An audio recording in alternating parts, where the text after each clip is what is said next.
Salut Laurent. Salut Pablo. Merci d'avoir accepté mon invitation. Laurent, t'es comédien, t'es membre et même co-directeur artistique de la compagnie Le Pas de l'Oiseau. T'es aussi co-animateur du groupe de travail du parti L'Après sur les médias et la culture. C'est de ça dont j'ai envie de parler avec toi aujourd'hui, parce que on voit une offensive, même des offensives de la droite et de l'extrême droite à l'égard à la fois de la presse, des médias et de la culture, tous azimuts. Enfin, je veux dire, à la fois, lorsque ils ont le pouvoir, je pense notamment dans les villes et dans les régions, dans les collectivités locales, ils sapent les subventions qui sont allouées au secteur culturel. Et l'extrême droite, et la droite d'ailleurs, est en train de s'attaquer à l'audiovisuel public pour essayer de, dans leur tête, je pense, reformater la façon dont est produite l'information publique. Comment toi, tu te positionnes par rapport à ça? Qu'est-ce que tu penses que ça dit du moment que l'on est en train de vivre? Qu'est-ce que ça dit au fond de l'état de notre société sur ces sujets-là, culturels et médiatiques? Oui, on est en train de traverser un moment un petit peu tragique. J'ai la chance de travailler dans le secteur culturel depuis bientôt une trentaine d'années. Il y avait par le passé des attaques à des endroits. Dans le mouvement syndical, on s'est toujours battu pour le budget de la culture, des attaques sur les droits des salariés, notamment sur l'intermittence du spectacle. Il y a aussi, depuis maintenant une dizaine d'années, des contre-feux culturels dans le combat politique, c'est-à-dire pour ne pas parler de la question du partage des richesses, pour ne pas parler de là, on a toujours eu à droite, mais de plus en plus depuis quelques années, si on parlait de l'islam, si on parlait de la sécurité, si on parlait et puis de tous ces sujets culturels, la question du mariage pour tous. Mais j'ai pas l'impression qu'à gauche, on ait vraiment pris la mesure du glissement général de toute une partie, à la fois des classes politiques de droite et d'extrême droite, et à la fois de l'industrie, des grands chefs d'entreprise, des milliardaires français. Il y a un basculement politique avec ce qui s'est passé dans la région Pays de la Loire, même si Laurent Wauquiez a annoncé un petit peu ça en Auvergne-Rhône-Alpes. Quand Christelle Morançais baisse les budgets de la culture, enfin plus que baisse, à moins 75%, attaque très frontalement le secteur culturel. Dans les Pays de Loire. Dans les Pays de la Loire, dont elle est présidente de la région, elle est tout de suite félicitée par Édouard Philippe. En la nommant vice-présidente de son parti. Édouard Philippe, qui est normalement le candidat pour la présidentielle de ce que certains appellent le centre droit. Et c'est là où on voit que le glissement est général, c'est-à-dire que ça dépasse largement la question de l'extrême droite. Donc il y a une attaque sur les budgets, mais cette attaque sur les budgets, elle se fait sur un argumentaire. C'est pas seulement on n'a plus d'argent, c'est l'austérité, comme on l'a eu souvent, mais c'est aussi, d'une part, finalement, pourquoi on subventionnerait l'art? Pourquoi on subventionnerait la culture? Si on ne subventionne pas, il y aura que les meilleurs qui vont survivre. C'est un peu laisser les s'entretuer et on gardera les meilleurs artistes, ce qui est évidemment entièrement faux. Le secteur culturel est entremêlé, c'est une filière, et on voit bien que les grands artistes de demain qui font l'image de la France, etc., sont souvent des artistes qui ont été subventionnés, aidés en proximité. On voit Thomas Joly, qui est cité comme exemple en permanence sur la cérémonie d'ouverture des JO, qui est un pur produit du théâtre public français. Mais la deuxième attaque, donc la question de laisser faire le marché finalement, pourquoi puisque c'est un marché, la culture. Alors, on pourrait débattre sur la définition de ce périmètre de la culture. Laissons faire le marché. Et puis la deuxième attaque est une attaque culturelle, et c'est bien là le problème, et c'est bien là l'enjeu, c'est un enjeu sur quelles histoires on se raconte. Et en fait, la droite, mais encore plus l'extrême droite, mène une bataille, pas seulement sur les budgets, mais sur le contenu des œuvres elles-mêmes. Et on voit bien tout ce qui a été démonté par différents journaux, et notamment par l'UMA, sur le milliardaire Sterren qui investit. Il investit dans la culture. Il désinvestit pas, il investit. Il met de l'argent dans la culture et il fait des choix en disant mais qu'est-ce qu'on doit cette espèce de truc sur les repas français. Alors je sais pas trop ce que ça veut dire. Les banquets, voilà, qui bien souvent bernent des gens sur les territoires et parfois à leur corps défendant. C'est pas toutes les personnes qui participent à ces repas sont pas tous fascistes, mais souhaitent réinterpréter ce que pourrait être la culture française. Ce qu'on se dit nous dans notre groupe de travail et qui est vraiment cette espèce de tragédie si on ne réagit pas, c'est que d'une part les attaques budgétaires qui sont en débat à l'Assemblée nationale en ce moment détricotent finalement le maillon le plus essentiel de ce qu'on appelle la décentralisation culturelle, c'est-à-dire toutes les associations de proximité, tous les radios associatives, toute la richesse de ce qu'on appelle le tiers secteur de la culture, qui n'est pas l'État, les collectivités, et qui n'est pas le marché lucratif, c'est-à-dire tout ce qui fait le foisonnement, notamment du secteur associatif français, qui représente des milliers et des milliers d'emplois, qui représente des compagnies de théâtre, mais aussi des festivals dans les villages, enfin voilà, ou dans les quartiers populaires, etc. Donc ça, on a vraiment une peur du détricotage de ce qui fait du lien social entre nous par les attaques budgétaires, et en même temps une attaque contre une certaine idée de la France. Ça fait un peu grandiloquent de le dire comme ça, mais on estime que la construction de la politique publique de la culture, ce qui a été appelé l'exception culturelle française, la décentralisation, le ministère de la culture, c'est ça la France.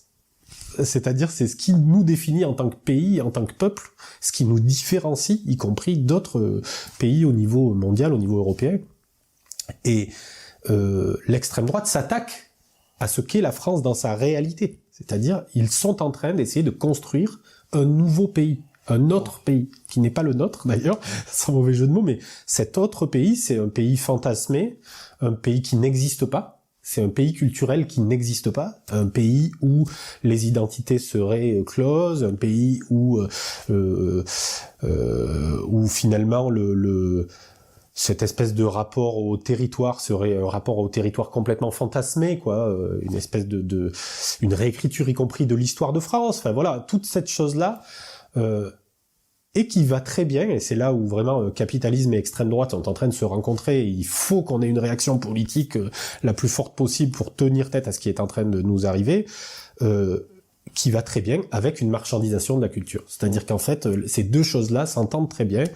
Les milliardaires peuvent à la fois investir dans des organisations de type reconstitution historique, avec des gros guillemets, et à la fois mettre de l'argent dans des festivals, ou dans le cinéma français, ou dans l'édition française, et on voit que cette emprise souterraine, à la fois des milliardaires et de l'extrême droite, enfin de moins en moins souterraine d'ailleurs, sur l'accaparement d'un marché lucratif, la partie rentable de la culture, ça va très bien avec cette montée en puissance de Bardella, de toute cette espèce d'idée que de toute manière l'extrême droite va gagner les élections, etc. Donc l'enjeu culturel est un enjeu qui dépasse les professionnels de la culture et qui dépasse très largement le secteur culturel. C'est un enjeu de choix de société, quoi. T'as parlé de l'exception culturelle française et tu l'as relié en fait à une certaine image de la France, donc pas uniquement à la République. Hein. Oui, l'exception culturelle, elle se construit depuis des siècles et y compris dans l'Ancien Régime. Au fond, ça fait 5 siècles qu'elle se construit. Aujourd'hui, on a encore une structuration en fait de tout notre territoire, de toute notre économie culturelle qui est assez dense, et quand on compare avec d'autres pays, on se dit que genre c'est assez extraordinaire, à la fois en termes d'outils de diffusion, d'outils de production, de système économique, c'est assez génial, hein, faut dire les choses comme elles sont. La gauche, et c'est un peu ce que tu dis, regrette, et essaye de défendre lorsque il y a des attaques de la droite et de l'extrême droite qui veulent, par exemple, couper des fonds, couper des subventions, etc., et imposer une autre vision de ce que c'est. Mais est-ce que dans cette structuration de l'espace, il faut juste dire non, on défend parce que Oui, ça bien doit sûr. pas bouger, ou genre on doit revenir à comme c'était il y a 10 ans, il y a 20 ans, il y a 30 ans, ou au contraire, il y a peut-être aussi le verre dans la pomme, c'est-à-dire que dans cette structuration, il y a aussi des pans aveugles, des choses qu'on a oublié de regarder et qui font que aujourd'hui ce secteur est particulièrement attaqué parce qu'à certains endroits il est déficient. Oui, il est même largement déficient. C'est une très très bonne question. C'est-à-dire qu'on est à la fois dans une nécessité de mettre en perspective une certaine idée de la France et de dire que on a le droit d'être fier de cette France-là et de cette exception culturelle, juste 2 mots là-dessus, qui est d'extraire des pans de l'économie de la concurrence libre et non faussée. Donc on peut penser au cinéma, mais avec le CNC, des mécanismes de solidarité, on pense aussi au prix unique du livre. Enfin, il y a plein de petits mécanismes qui sont vraiment typiques de la France. Puis tu parlais des étapes de la décentralisation qui font qu'aujourd'hui, dans tous les territoires, moi je suis dans les Hautes-Alpes, il y a une scène nationale, une scène conventionnée, des grands festivals, alors qu'on a un département de 140 000 habitants. C'est grâce à cette décentralisation. Petite remarque au passage, la décentralisation, aujourd'hui, elle repose surtout sur les collectivités locales. L'État est complètement défaillant, les DRAC sont affaiblis, le ministère de la Culture, en tant que ministère qui pourrait jouer un rôle dans cette animation de la vie culturelle sur les territoires, est complètement incapable d'être un acteur. Le ministère de la Culture est incapable d'être un acteur sur les territoires puisqu'il est affaibli, il n'y a pas assez de salariés qui sont très très mal traités d'ailleurs. L'exception culturelle, la vie culturelle des habitants de ce pays repose sur leur capacité à s'auto-organiser sur les territoires et à porter les collectivités, via leurs collectivités locales, des projets culturels. Mais revenons à ta question. Je pense que il y a un virage dans le débat sur la politique culturelle qui a lieu depuis une vingtaine d'années et sur lequel le groupe de travail de l'après souhaite vraiment trancher et pousser la gauche à passer une étape, passer un level, comme on dit en jeu vidéo. Pour passer ce level, il faut qu'on regarde droit dans les yeux ce qui ne va pas. Et je l'ai dit avec un petit peu de provocation lors d'un hommage à Jacques Ralite. Je pense que Jacques Ralite, aujourd'hui, fondateur des États généraux de la culture, serait heureux qu'on le provoque un peu et qu'on aille un petit peu plus loin que cette pensée-là qui est issue des années 80-90. On a des salles de spectacle avec un public majoritairement blanc, issu de la classe moyenne culturelle ou de la bourgeoisie culturelle. On a des équipements culturels largement dirigés par des hommes.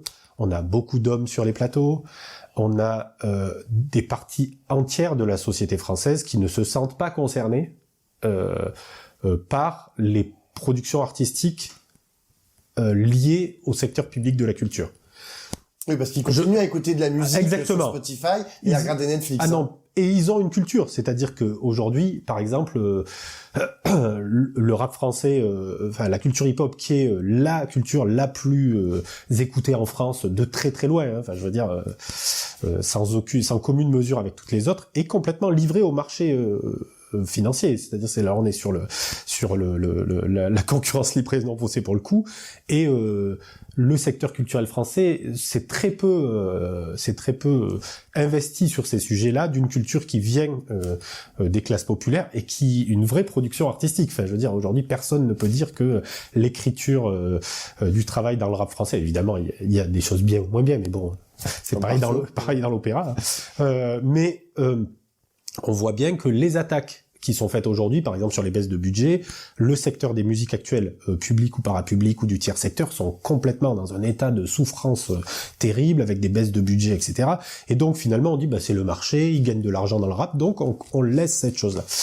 Mais ce que je veux dire par là, c'est que globalement, il y a une notion qui s'est imposée petit à petit et qui ouvre à bien des discussions dans notre secteur, c'est la notion de droit culturel, qui provoque un petit peu un renversement du regard sur la culture, mais qui ne règle pas toutes les questions, mais qui est très importante pour nous, celle de dire, en fait, on se bat pas pour uniquement démocratiser un accès à la culture, même s'il faut le faire, même s'il faut le rendre le plus accessible possible sur les territoires, mais on se bat pour garantir un accès aux droits culturels. Et garantir un accès aux droits culturels, c'est à la fois c'est garantir le fait à ce que chacun, on est tous porteurs d'une culture, et ce que garantit l'État ou les services publics, etc., c'est le fait d'être en mouvement sur nos propres cultures, sur nos propres rapports à la fois nos identités, mais surtout à ce qu'elles pourraient devenir. C'est-à-dire, c'est pas seulement vous avez une culture, moi je viens des Hautes-Alpes, alors il y a la musique traditionnelle, et Dieu sait que je le défends, mais c'est pas seulement dans un univers clos, mais de les vivre et de les habiter. Par exemple, on travaille sur la question des lieux.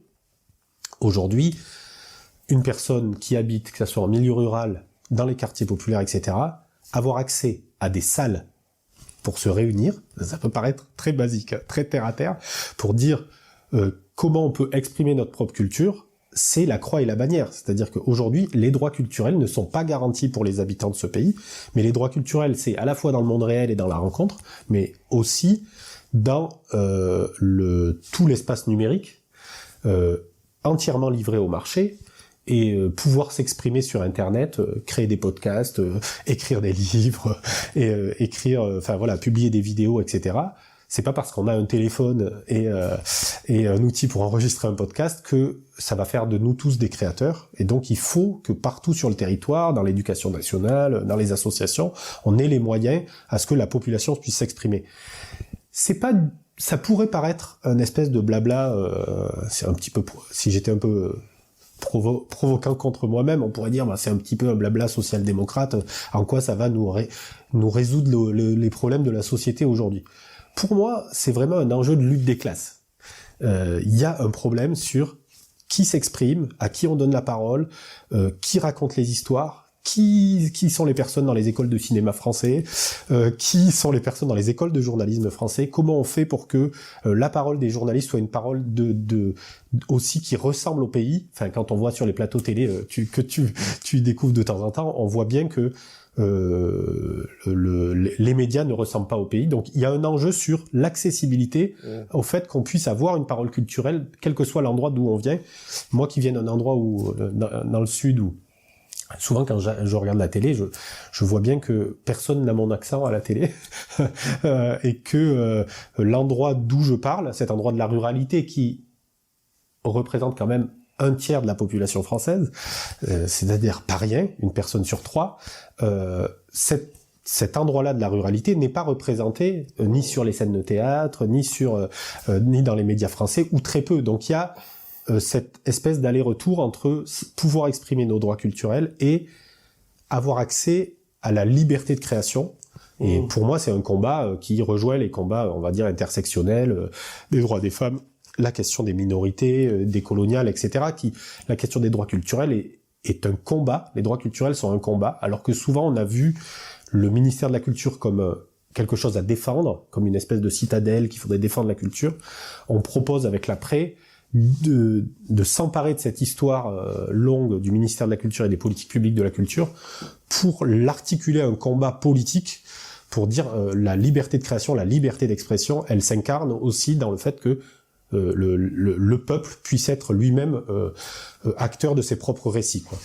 Mais si je puis me permettre, je trouve que ce que tu dis, c'est pas contradictoire, mais je trouve que tu parles de deux choses à des échelles différentes. C'est-à-dire que tu me dis, les droits culturels, c'est en gros, pour que chacun puisse trouver le moyen de s'exprimer, culturellement, tous les groupes sociaux divers et variés. Et tu me cites cet exemple de des gens qui voudraient, par exemple, avoir accès à une salle où ils pourraient s'exprimer. D'accord.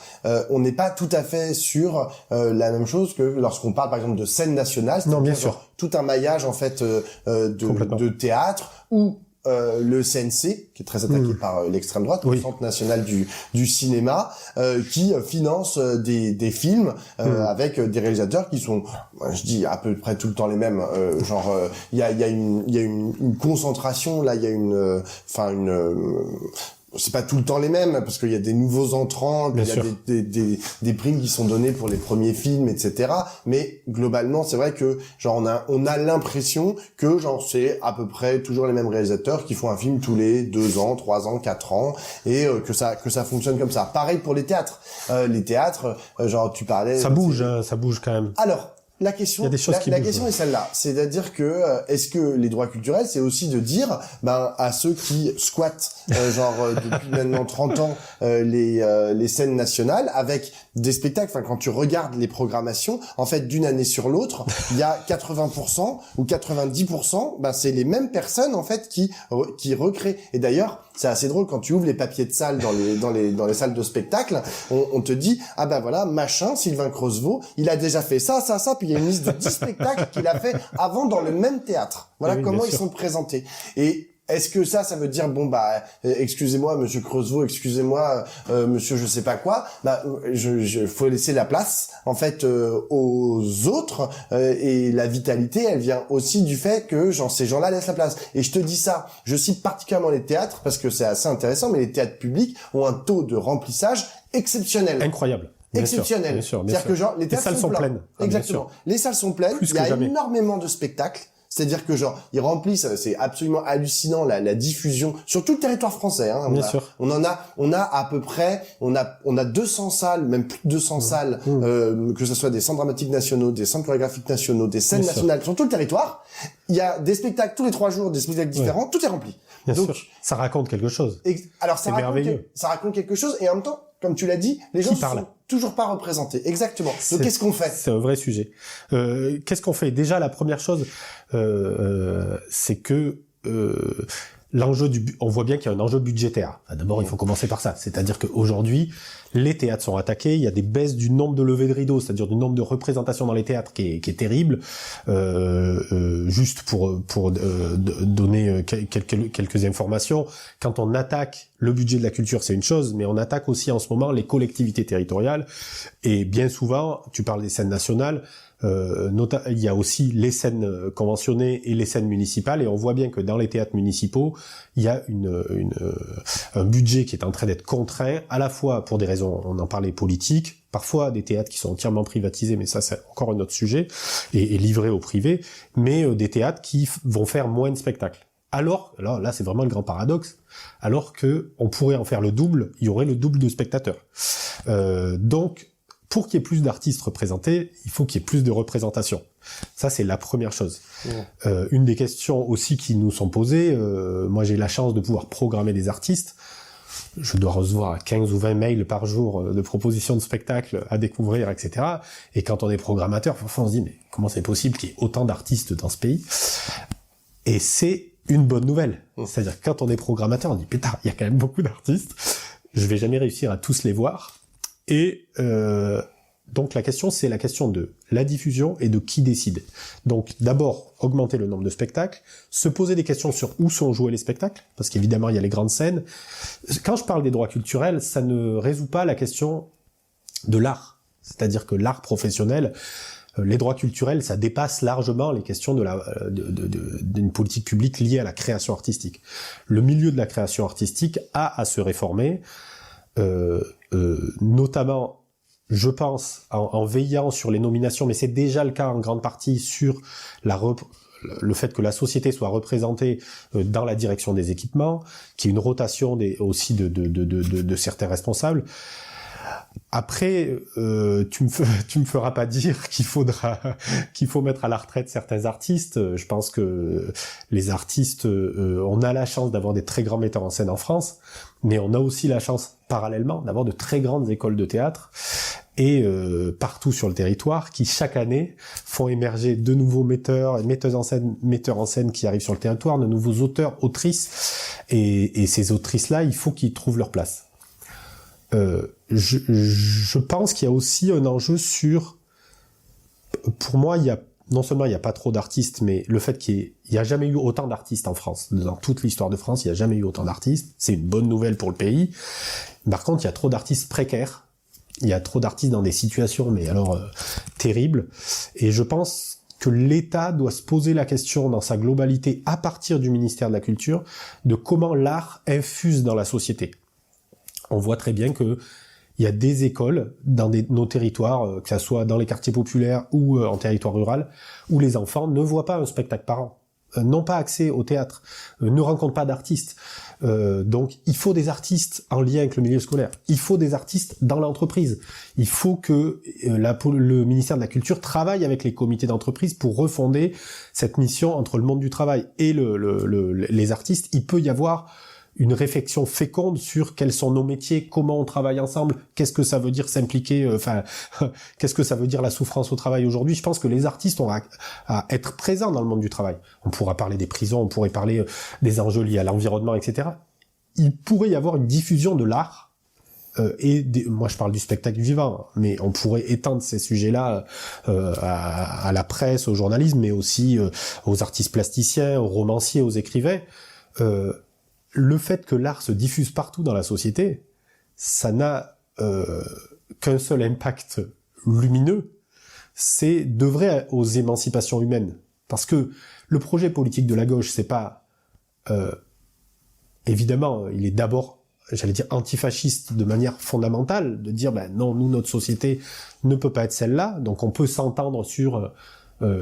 qu'est-ce que serait une république à minima, une démocratie à minima, et j'espère qu'on pourra encore s'entendre, y compris avec des gens de droite, sur l'idée qu'il y a un service public de la culture dans ce pays, que l'exception culturelle française, c'est le socle de notre République, etc.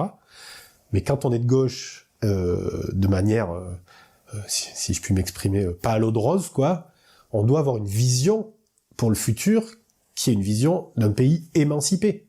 Et donc notre lutte antifasciste, elle doit reposer sur le fait que nos vies ne soient plus soumises à la fois à un patron qui va nous dire comment on doit agir, à des parents qui nous disent comment penser, et pour nous, la diffusion de l'art et de la culture doivent œuvrer à la libération de la parole, à la libération du récit. Très souvent, les hommes et les femmes politiques arrêtent pas de sortir cette phrase sur « il nous faut un nouveau récit », un contre-récit face à l'extrême droite. Et je pense que aujourd'hui, dans la population, il y a à la fois dans la population et chez les artistes un vivier de ce qui peut nous porter vers le futur, un futur qui est complexe, avec des enjeux colossaux en matière économique, on n'a pas parlé des questions de guerre, etc., mais on a des enjeux face à nous qui sont énormes, et pour nous, l'art et la culture peuvent être un outil pour les affronter ensemble. Et quand je dis dans la population, et pas seulement dans les artistes, je veux quand même rappeler que quand Malraux crée le ministère de la Culture, il y a 30 000 associations. Aujourd'hui, il y a des millions d'associations. 25% des associations sont des associations culturelles. 14,7 millions de Français sont adhérents à une association culturelle. Enfin, il y en a 3 millions qui sont bénévoles dans des associations culturelles. Donc, c'est une puissance énorme. Et être présent dans la vie culturelle du pays, c'est être dans une association qui va faire de l'alphabétisation dans un quartier ou organiser un festival de cinéma dans un village, être dans une chorale, être soi-même dans des ateliers d'écriture. En fait, toutes ces choses-là, soit on se dit c'est une pratique comme une autre, il y en a qui font badminton et d'autres qui font théâtre, soit on se dit la force de ces habitants qui gagnent en émancipation sur leur vie peut être un outil pour construire une société meilleure où on puisse habiter ensemble, se rencontrer, être en désaccord, se confronter, etc. Et ça, il faut aussi le tourner en positif, parce que sinon, c'est la déprime. J'ai une dernière question, Laurent. Là, t'es à l'après, mais quand même, on ne peut que constater que cette question culturelle, enfin, toutes les questions et les problématiques là que tu soulèves, n'ont pas l'air d'intéresser énormément les responsables politiques de gauche, de premier plan. Je n'ai jamais entendu, ça fait longtemps en tout cas que je n'ai pas entendu d'hommes politiques ou de femmes politiques de premier plan, genre vraiment se saisir de cette question à la hauteur que tu estimes être la bonne, c'est-à-dire très très haut. Comment est-ce que tu l'analyses? Je vais te donner une petite anecdote. Lorsque les subventions avaient été coupées drastiquement par la présidente des Pays de Loire, j'avais contacté 2 députés de partis de gauche différents et je leur avais dit qu'est-ce que vous faites? Il se passe quelque chose? Les 2 députés m'avaient dit oui, on a fait un communiqué de presse avec notre parti. Et je dis oui, d'accord, c'est quand même pas suffisant, personne l'a vu votre communiqué pourri. Et là les 2 m'ont répondu bon an mal an la même chose. Ah oui, mais tu comprends, si on commence à défendre ça, on va apparaître comme des bourges. Eh oui.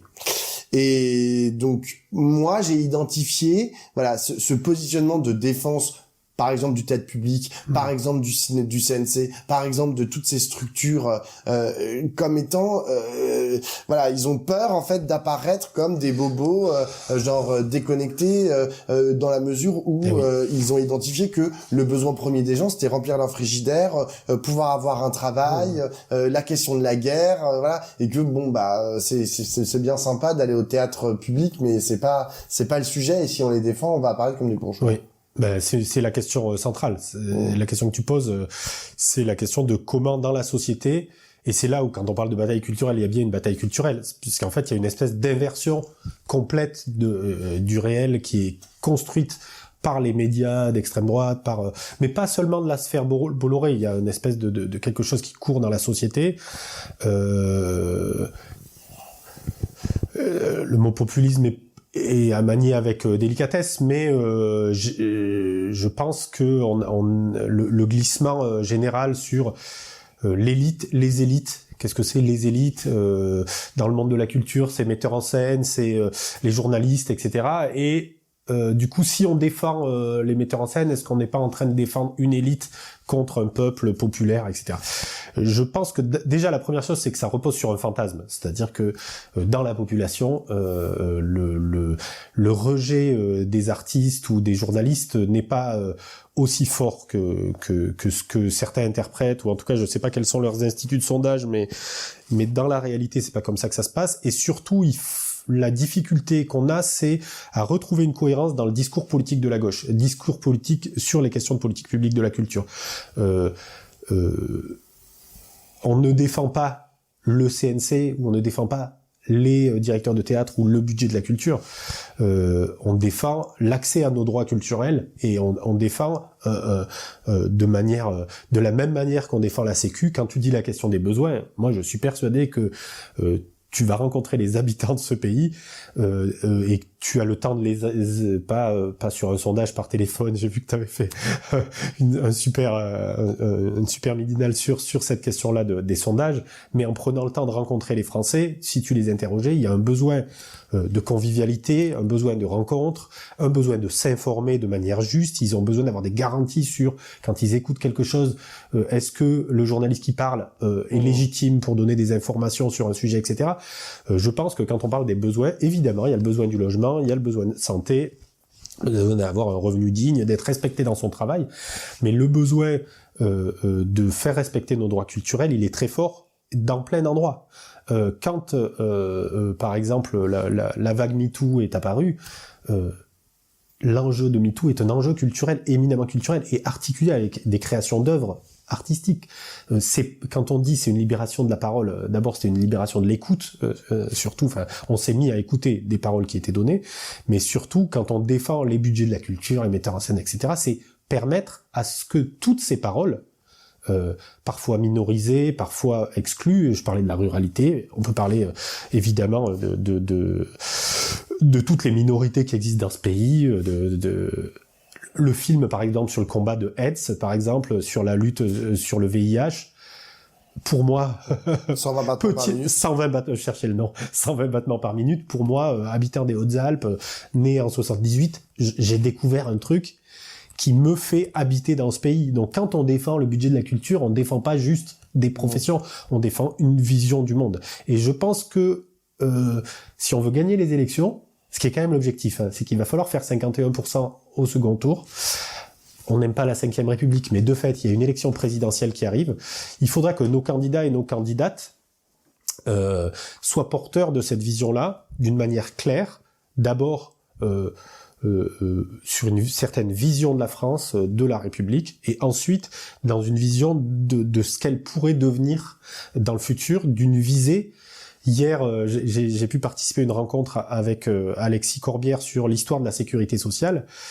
Une chose qu'on ne nomme pas souvent dans le combat pour la sécurité sociale, mais qui pour moi est le même sujet dans le combat culturel, c'est la question de la visée. Les gens qui se sont impliqués dans le Front populaire ou dans la lutte antifasciste étaient animés par l'idée qu'une autre société pourrait advenir. Et bien souvent, la dureté du combat politique, on voit ce qui se passe à l'Assemblée nationale, en matière culturelle, c'est tellement déprimant parfois, c'est tellement dur que on est en train de se battre pied à pied, point par point. Du coup, les enjeux de la visée de quelle société on voudrait construire, on l'oublie parfois. Alors que les habitants sur le terrain, les gens dans les associations, les gens qui se battent dans l'économie sociale et solidaire, les gens qui font vivre les radios associatives, ils aimeraient être portés par un idéal plus fort et parfois qui pourrait apparaître lointain, mais qui nous aide le matin à nous lever pour nous dire on se bat pour ce monde meilleur qu'on veut construire.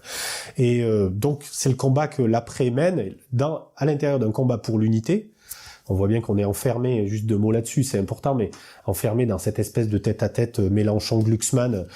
Le peuple de gauche est complètement abasourdi par cette hypothèse-là de dire comme si il y avait que 2 hypothèses pour ce qui nous arrive. Donc on œuvre. Je pense que Glucksmann maintenant c'est bon. Bon oui, ça ils vont. J'ai peur. Pendant un temps on va plus en parler. Pendant quelques temps on va plus en parler, mais il y a peut-être une autre hypothèse qui est du même genre, social-libéral même je dirais, plus que social-démocrate, qui risque d'émerger. Nous on se bat à l'après pour l'unité de la gauche, mais pas pour additionner des logos sur une affiche évidemment, mais pour construire d'abord un programme ensemble, pour essayer à partir des territoires à ce que les citoyens s'impliquent, débordent les partis politiques, débordent les appareils politiques pour dire en fait face à tout ce qui nous arrive, il faut qu'on se rassemble sur un programme qui soit radical. On avait cette base-là du programme du NFP qui est quand même un socle à partir duquel on peut discuter, qui est un peu le minimum sur lequel on peut se rassembler. C'est ce qui a été décidé par ce qui s'appelle le Front populaire 2027. C'est pas simple, c'est un combat, on ne dit pas que c'est facile. Évidemment, la primaire, c'est pas idéal, mais pour l'instant, pour départager des candidats, on n'a pas trouvé mieux. On aimerait trouver un mode de scrutin qui fasse qu'on s'écharpe pas ensemble. Mon espoir personnel, c'est que il y a 4 ou 5 combats, et pour moi, le combat culturel en fait partie, qui peuvent réunir très largement, au-delà des appareils politiques, et donner un souffle pour tenir tête à ce qui nous arrive, et c'est mon espoir, c'est ce sur quoi on œuvre, et on a besoin du plus de monde possible pour s'impliquer là-dessus. Eh ben, espérons que tu sois entendu. Merci beaucoup. Merci Laurent. Pablo.